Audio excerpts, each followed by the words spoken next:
The two officials and their delegations later convened a multi-sectoral meeting where experts provided technical analysis of the various instruments in the draft CSW57 document, which is being formulated during the meeting. Both Madam Jai Sedi and Haja Minus spoke of the importance of domesticating some of the more contentious and critical issues in the document and to tailor-made it to suit African countries and the cultures of Africans. But we want to make it more concrete. I know that there is cooperation between Gambia and Nigeria at the bilateral level, but I feel that the issue of women's affairs needs to be strengthened more.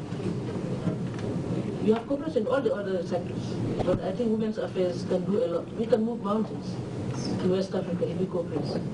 You know, the women of West Africa, I don't have to tell you, they're so enterprising, they're so hardworking. And really, you're talking about beyond 2015. I think they're the women, it's the women that realize that.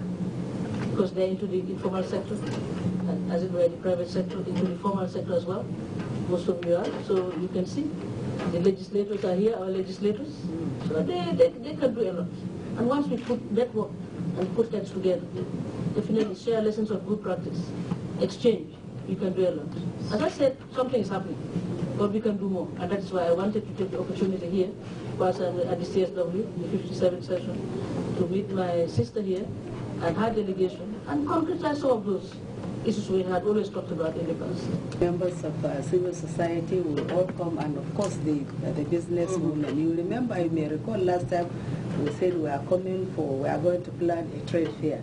This time around we are going to do that. So many things happened last time.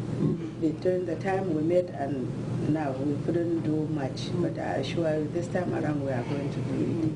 And as soon as I get home, I will inform His Excellency about this visit, and I will get his permission to reach out to you. The Gambia's experience in properly adopting the CEDAW document was something the Nigerian Senate Chair on Judiciary, Senator Umaru Dahiru, says his country must learn from in order to ensure women's rights issues are put in their proper perspective.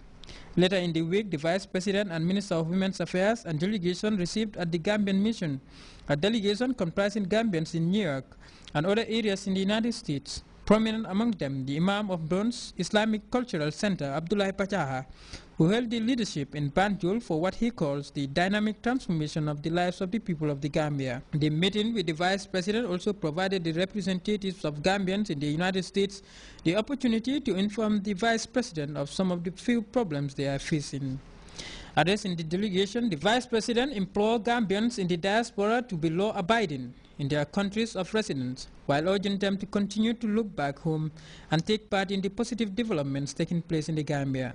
Other speakers at the meeting included the Gambia's permanent representative at the United Nations, David Darrell Tommy, an APRC party supporter in the United States, Pap Botu Sane, Imam Abdullah Fati, Mudlamin Toure, and Bishop Hannah Caroline Falheim, all of whom called for the promotion of peace and tranquility in the country. The Vice President rounded up what was a rather busy week with meetings with potential investors who discussed with her planned investments in the Gambia. Members of a consortium that specializes in agricultural production, construction, water purification, and cybersecurity and surveillance networking said they have had a fruitful discussion with the Vice President and are hopeful of traveling to Banjul to work out details of actualizing their objectives of investing in the Gambia. As the president of Tier Resources Group, Yaro, has mentioned, who is our partner in being, we have a couple of Gambians into the business, and we apparently look forward to bring in key developments to the country and using Gambia as a gateway. And this is where we wanted to meet the Vice President and use the opportunity to see how best we can bring in the manufacturing plans to help the nation from areas of employment and improvement to health, helping the women in development and work with different sectors of women in development and rural areas as well, and in agriculture as well, with infrastructural development. Earlier that Saturday, one Gabriel Christian, attorney at law, a Dominican, also met with Vice President Jai Sedi. After holding talks with Madam Jai Sedi, Christian, who leads a group of investors that focuses on chocolate production, agriculture, told GRTS that his discussions with the Vice President gave him and his group some valuable insights into how to set up shop in the Gambia. For GRTS News, this is Babukar Senghor. In a bid to rekindle public interest in the crucial role griots play in entertainment and the narration of history in traditional Gambian societies, a group of griots dubbed Jalikunda are staging what promises to be a mega cultural night. The move, which is intended to be a continuous affair, is born out of the efforts to promote Gambian culture and tradition. The Secretary General of Jalikunda was in our studios to talk about the night of entertainment. Promote our traditional music and our traditional local Gambian musicians, people who play traditional music. Okay, some of them are very well known in this country, but there are some who are very young and they are not known. So the purpose of this program is to at least expose them also, so that the Gambian people can be aware of their presence in society and what they are doing. Because traditionally, if you look at the functions of griots in society, it is very, very much important, and the importance cannot be overemphasized. But presently, if you look at the music set up in this country, people are deviating from traditional line towards western end. So we are trying to do this in order to focus the mind of our young ones into our traditional music, to know that the traditional music is still alive and people are still into it, especially griots. Because if you look at the name itself, Jalikunda, these are people who are from griot family backgrounds. Okay? Yes. Yeah. So where is this program going to be held? The program is going to be held at Paradise Suites tomorrow, on the 22nd of March 2013. At what time? The program is going to start at 8 o'clock p.m. till Mama calls. Oh, okay, that's interesting. Yeah. So how much are the tickets? The tickets are just $200. $200. Yes. Individuals. Individuals, yes. Okay. Yeah. So how important is this night? How important is reviving the importance of griots? Because it seems most people are deviating from, the role of griots. Yeah. We want you to expand more on that. Good.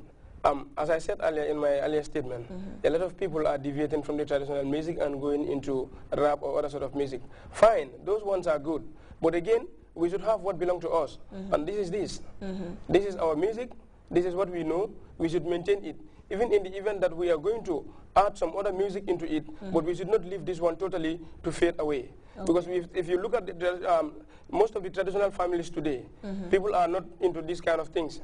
But this is why we are coming up with this program, to get the young ones know that this is what belongs to us and it is here. It has still not gone away. So we want to preserve this thing for posterity. Okay? And the other thing is to promote young ones that are practicing this. Some of them are very well known. People like Sambu Suso, Nene Suso, they are household names in the Gambia. But there are some who are very, very good artists, like Haruna Koyate, Musa Jobate, and a host of others who are not well known in this country. So we want to expose them also and to support them. Okay. Yeah. Okay. So what more should we expect from Jalikunda? This is going to be a continuation. We want to be doing it every 6 months. If that is not possible, at least we will be doing it once every year to entertain our nobles in society. Because if you look at the traditional setup, you have griots, nobles, and others. So these nobles still, because if you look at the historical background, if you look at the griot settlement in this country, most of them were placed by nobles. Okay? Like you are a noble, you want to settle in Serekunda, you need a griot beside you. You can bring me from my village and then let me come and settle beside you. So that's the way most of our grandfathers settled. Okay? So we want to still preserve that. So we still owe you people an obligation to be entertaining you. Okay? Yeah. Well, that mega cultural night is today at Paradise Suites Hotel at 8 p.m. all invited. Well, we're going to take a very short break now. The news continues in just a moment.